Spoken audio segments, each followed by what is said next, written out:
Hello नमस्कार friends. अभी time आपको मैं दिखा सकती हूँ, 3:30 बज रहे हैं यहाँ पे।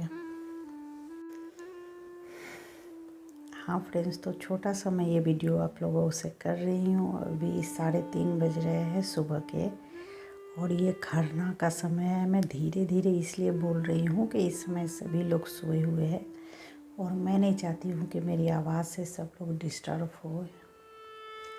तो बस मुझे यही कहना था फ्रेंड्स कि ये छठ पूजा का खरना है, और खरना में सुबह मॉर्निंग में मैं सरगही के तौर पे पानी पीने के लिए उठी हूँ। बिकॉज़ मेरी दीदी लोग का फ़ोन आया था, भाभी का फ़ोन आया था कि सरगही है, उठ जाइए।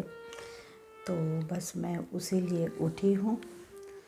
और ये मॉर्निंग में देख सकते हो मैं किचन में ही हूँ, मैं किचन से ही शूट कर रही हूँ।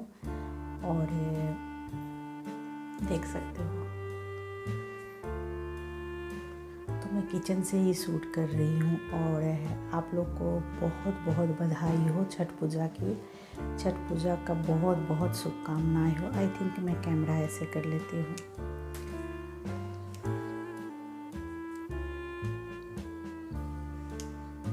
सॉरी, थोड़ा कैमरा ऐसे मैं हाथों में लेके कर रही हूँ, बिकॉज स्टैंड पे लगा के बैठ के नहीं कर सकती। जल्दी से आप लोग से बातें कर लेती हूँ थोड़ा बहुत।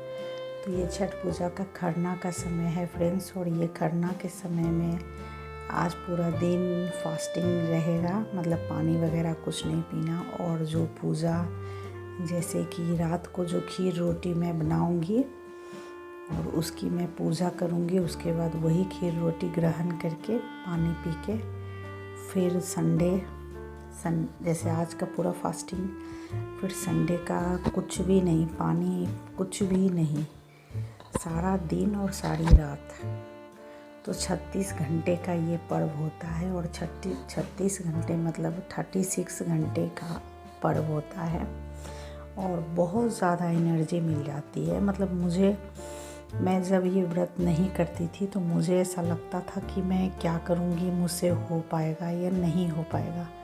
मगर जब भी मैं ये व्रत उठाई हूँ, आई थिंक ये 4था साल मेरा हो रहा है, 3 साल मैंने कर लिया, तो मुझे पता भी नहीं चलता कि किस तरह से बिना पानी पिए इतने देर तक रह सकते हैं। क्योंकि एक शक्ति, एक ऊर्जा जो है ना बॉडी के अंदर आ जाती है, और आपको पता भी नहीं चलेगा। और यही कारण है कि जितने भी लोग हैं जो पबनैतिन हैं, उनको मतलब पैर लगता है तो सब प्रणाम करते हैं, और बिल्कुल उनको देवी का रूप मानते हैं। और तो हेलो फ्रेंड्स, ये मॉर्निंग हो चुकी है। आई थिंक सुबह के 10 बज रहे हैं। थोड़ा सा क्लिप मैंने आपको वहाँ पे दिखाया रात का, जो 3:30 बजे रात को मैंने सरगही के लिए जो मैं की थी, और ये मॉर्निंग का क्लिप है, तो इसमें अटैच कर रही हूँ। ये मैं खरना का फास्टिंग की हुई हूँ, और ये मेरा खरना का फास्टिंग है। मैं पूरा अभी फास्टिंग पूरा दिन और शाम तक पूरा रहेगा। फिर कल जो है ना संडे है, और संडे को सांझ का अर्घ है, तो सारा दिन और सारी रात फास्टिंग रहेगी। और आप देख सकते हो मैं ये क्लिप, थोड़ी सी कैमरा हिल भी रही है, तो उसमें कोई प्रॉब्लम नहीं है। क्योंकि फ्रेंड्स क्या है ना कि अभी घर पे जैसे कि हम पबनैतिन लोग का ये छठ पूजा का मैं आपको बता रही थी। ये छठ पूजा का मेन क्या है ना फ्रेंड्स, कि जब राम जी मेन इसका जो बोलते हैं ना कि छठ पूजा किस लिए की जाती है, तो आपको पता है कि जो हमारे सीता माता है वो बिहार की ही है, उनकी जननी बिहार की ही है। सीता माता बिहार की ही रहने वाली थी। तो जब भी राम जी ने रावण का वध किया था ना, तो रावण तो बहुत ज़्यादा विद्वान थे, बहुत ज़्यादा बुद्धिमान थे, तो वो ब्राह्मण थे। तो उनकी जब उन्होंने वध किया था राम जी ने, तो ये पाप को मिटाने के लिए 5 दिन का उन्होंने, सीता माता ने फास्टिंग रखी थी। क्योंकि ब्राह्मण हत्या नहीं की जाती है। सनातन धर्म में ब्राह्मण की हत्या करना बहुत बड़ा पाप का वो होता है। तो इसके लिए सीता माता ने ये व्रत रखा था। और आप जो दिवाली का देखते हो ना, जो सब बोलते हैं कि राम जी वापस आ गए हैं, तो पूरा अयोध्या सजा था, राम जी का स्वागत किया गया था, प्रभु श्री राम जी का। तो उस समय राम जी वापस नहीं आए थे, उनकी विजय हुई थी, उसके लिए सभी लोग खुशियाँ मनाए थे पूरे अयोध्या वर्ष में। राम जी वन में ही थे, अब वन में ही ये पूजा, ये 6 दिन, क्योंकि दिवाली के 6 दिन, दिवाली के 5 दिन के बाद ये शुरू हो जाती है छठ पूजा का। तो वो वन में रह के, वन में उन माता रानी को जो भी कुछ मिलता था उसी से, जैसे खरना है तो चावल के हो गए, आटा का रोटी, सिंपल सा रोटी बना के उन्होंने अर्घ दिया था। और बिल्कुल सिंपल तरीक़ों से, जैसे चना का दाल और कद्दू, जो जंगलों में कद्दू होते थे, तो उस कद्दू से उन्होंने व्रत का शुरुआत किया था। तो ये मेन कहानी है सीता माता का छठ पूजा का। और एक है कि कुंती माता अपने पुत्रों को जीवित करने, अपने पुत्रों की प्राप्ति, मतलब अपने पुत्रों की उन्नति, और उनका जो महाभारत युद्ध हुआ था माता कुंती के पुत्रों का, 5 पांडव का, तो उसमें भी माता रानी ने ये छठ पूजा का व्रत रखा था सूर्य नारायण को खुश करने के लिए। क्योंकि सूर्य देव माता कुंती के बहुत, आप लोग को पता है कि सूर्य देव की पुत्र करण थे, करण प्रभु करण थे, तो उनको माता रानी खुश करने के लिए छठ पूजा का आगमन किए थे। तो 2-3 कहानी है, कथाएं है छठ पूजा का आगमन का। तो छोटी छोटी जो स्टोरीज होती है, कथाएं होती है, वो तो मैं आप लोग को बताती ही रहती हूँ। तो बस यही थोड़ी सी स्टोरी है। तो फ्रेंड्स, यही छोटी सी स्टोरी है। और ऐसे तो इनका छठ माता का बहुत विख्यात स्टोरी है, जो हर हमारे, पहले तो क्या था, 4-5 साल पहले यूपी बिहार में ये प्रचलन था और हम सब लोग मनाते थे। मगर अभी का कंडीशन क्या है ना फ्रेंड्स, ये छठ पूजा जो है ना, यूपी बिहार में ही नहीं पूरे वर्ल्ड में मनाई जाती है। पूरे वर्ल्ड में इतना धूमधाम से मनाए जाते हैं। जो हमारे बिहारी है, जो यूपी है, जो झारखंड के है, जो हमारे सनातन धर्म से जो रिलेटिव करते हैं, जो जहाँ अमेरिका में, यूएस में, ऑस्ट्रेलिया में जाके बस गए हैं, रहने लगे हैं, तो वो लोग अपना ये पूजा मनाते हैं। जिस प्रकार से मैं बिहार की हूँ, प्रॉपर मैं रहती हूँ गुजरात में, तो मैं ये व्रत, अगर सिचुएशन है, अगर मैं बिहार ना जा पाई तो मैं यहाँ मनाती हूँ। मैं यहाँ दमन दीव में रहती हूँ, छोटा सा आइलैंड है, फिर भी सब कुछ मिल जाता है। और छठी मैया का कृपा बनी रहती है। वो जो है ना, अपना हर सामान का व्यवस्था खुद ही कर लेते हैं। कहने का मतलब है कि अभी देख सकते हो, अभी मैंने थोड़ा सा, आप लोग को मेरी आवाज़ उसमें से आ रही होगी, क्योंकि मेरे दूध वाले आए हुए थे भैया। तो दूध वाले भैया ने गाय का दूध दिया है पूजा के लिए, और उसके पैसे नहीं लेंगे। उन्होंने बोला कि मैं गाय का दूध ऐसे ही दे रहा हूँ, पूजा, मेरा दूध का पूजा पे चढ़ाना। 2 लीटर दूध उन्होंने दिया। और गाय का जो सैनी बोलते हैं, उसको गुजराती में सैनी बोलते हैं, हम लोग में तो गोईठा बोलते हैं। तो गाय का गोबर का गोईठा उन्होंने फ्री में दिया। और आम का जो पल्लू, आम के जो लकड़ी होते हैं, उन्होंने दिया। क्योंकि क्या है ना कि इसमें क्या है ना कि जितना माता रानी को, जितना छठी मैया को आप अपना कर सको, आपका परिवार और आपका जो, आप हमेशा स्वस्थ रहेंगे और आपका परिवार का कल्याण रहेगा। सबसे बड़ी कारण है जो हमारा भारतवर्ष में है, जो अभी वर्ल्ड कप शुरू हुआ है, और हम लोग बहुत ज़्यादा लकी है जो हम इंडियन है और मैं बिहारी हूँ। सबसे बड़ी बात, मैं सौभाग्यशाली हूँ जो मैं इंडियन हूँ और मैं बिहारी हूँ। पूरे वर्ल्ड में आप देख लो, हर स्टेट, हर देश में अभी भारत का नाम सबसे ऊपर है। अमेरिका के बाद दूसरा स्थान भारत का है, क्योंकि ऑब्वियसली सही बात है, एक तो चांद पे पहुंच गए हम लोग, ऊपर से जो यहाँ की खाने पीने की चीज़ें, नॉर्मल चीज़ें बहुत ज़्यादा सस्ती है, बहुत ही ज़्यादा। और हर लोग चाहते हैं कि इंडिया में, भारत में आके बस जाए। तो बस यही बात है। तो कहने का ये मतलब है फ्रेंड्स कि हमारा भारतीय टीम जो अभी वर्ल्ड कप मुझे ऐसा लगता है कि हमारे भारत में ही आएगा।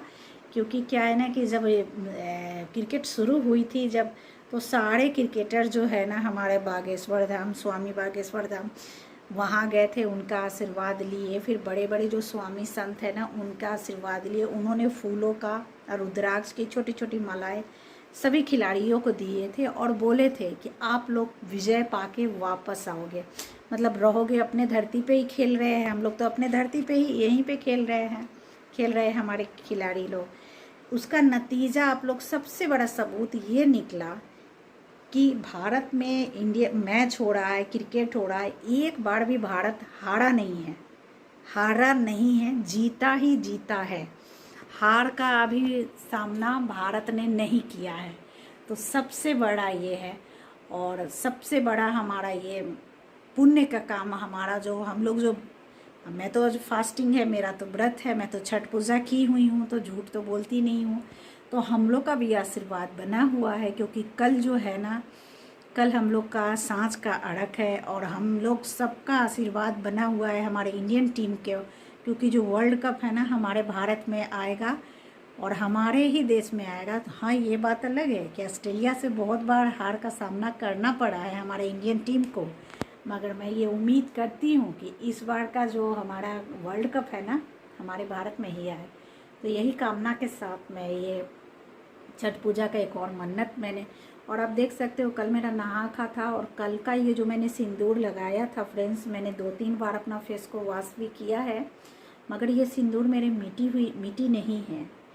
तो हम लोग ये लंबी आयु के लिए, अपने घर में बरकत के लिए, अपने पति की लंबी आयु, उन्नति, उनके नौकरी में आगे आगे तरक्की हो सके, उनका उन्नति के लिए हम लोग ये यहाँ तक सिंदूर लगाते हैं।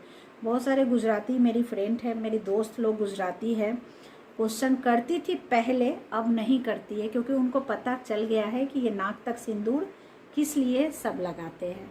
तो हम लोग अपना उन्नति की प्राप्ति के लिए, घर में सुख समृद्धि बने रहे, हमारे पति की लंबी आयु हो, स्वच्छ रहे, काया निर्मल हो, और उनको बल बुद्धि विद्या मिले, हमारे पुत्र को प्राप्ति हो। मेरी जो पुत्र की प्राप्ति हुई है, मेरी छठी मैया की ही देन है, जो मुझे 6 साल के बाद मेरा बेटा मेरे को आया है।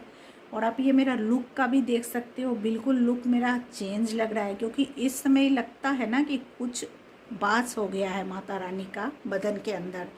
जितने भी पवनैती ने जो भी छठ पूजा करती है, 36 घंटे का जो व्रत है, 36 घंटे का जो व्रत करती है, इसी टाइप से करती है, क्योंकि उनके अंदर कुछ बास हो जाता है। मैं भी 3 साल से कर रही हूँ, मेरी सासू माँ करती थी। सासू माँ को भी मेरे 12 साल के बाद बेटा हुआ, बहुत मुश्किल से मेरे हस्बैंड हुए थे, और छठ मैया के कृपा से ही मेरे हस्बैंड हुए हैं। तो मेरी सासू माँ छठ पूजा बहुत अच्छे से करती थी। थोड़ी ओल्ड हो चुकी है, तो फिर 3 साल पहले वो मुझे दे दी, बोली कर पाओगी, संभाल पाओगी। मैं काफ़ी ज़्यादा डरती थी, डर लगता था कि मैं कैसे करूँगी, बहुत महान पर्व है, कोई चूक ना हो जाए, कोई गलती ना हो जाए, क्योंकि कुछ गलती होती है तो तुरंत छठी मैया गुस्सा आ जाते हैं, कुछ ना कुछ हानि हो जाती है घर पर। 2-3 घटना मैं बताऊंगी, कुछ ऐसे मेरे संबंधी का हुआ, छठ पूजा में कुछ हानि हो गया था, तो एक्सीडेंट वगैरह हो गया। तो इसलिए ये पूजा बिल्कुल धर्म से और रीति रिवाज से की जाती है। कोई तरह का, इसे 1 महीना पहले से ही यहाँ नॉनवेज खाना छोड़ देते हैं। पूरे भारतवर्ष में जितने भी सनातनी है, जितने भी हिंदू है, सब नॉनवेज खाना छोड़ देते हैं, क्योंकि बलि नहीं देना है, किसी को मार के अपनी पूजा संपन्न नहीं करना है। जिस प्रकार हम लोग बर्थडे करते हैं बेटा का, बच्चों का हम लोग हैप्पी बर्थडे करते हैं, उसमें हम लोग नॉनवेज वगैरह का कभी भी नहीं करते, क्योंकि अपनी खुशियाँ देने के साथ में किसी का बलि, किसी को मार के खुशी नहीं कर सकती। उसी प्रकार ये छठ पूजा है, 1-2 महीने से ही नॉनवेज बंद हो जाता है, नॉनवेज की दुकान भी बंद हो जाती है। बहुत महान और बहुत कष्ट वाला ये त्यौहार है, मगर हम लोग का अच्छा से होता है। तो मैं आप लोग से दुआ करती हूँ कि आप लोग हमेशा स्वस्थ रहे, मस्त रहे, एंड अपने अपने कामों में व्यस्त रहे, और छठी मैया की कृपा आप पर हमेशा बनी रहे। आप इतना ज़्यादा तरक्की करो। मेरे चाहने वाले को भी मैं दुआएं दे रही हूँ, मेरे जो ना चाहने वाले हैं, जो मुझे हैटर्स है, हैटर्स भी होना ज़रूरी है ना, तभी कुछ आप आगे बढ़ पाओगे। छठी मैया का कृपा आप लोगों पे बनी रहे। अब मेरा थोड़ा सा सिखावे चैनल गड़बड़ थोड़ा सा हो गया है, इनका भी कृपा रहे, मेरा चैनल सही सलामत हो जाए। छठी मैया से ये दुआ करती हूँ। आई होप मिलती हूँ नेक्स्ट वीडियो में। ये मेरी फास्टिंग वाली वीडियो थी, ये मेरी खरना वाली वीडियो थी। ये जो मैं खरना की हूँ उसकी वीडियो मैंने आपको फास्टिंग का दिखाया। और कल शाम की वीडियो का अपडेट भी आप लोग को मैं दिखाती रहूँगी, कोशिश करूँगी अपडेट देने का, तो अपडेट बिल्कुल ही रहे। जय छठी मैया। Thank you very much. Thank you for watching my video. Thank you. जय छठी मैया।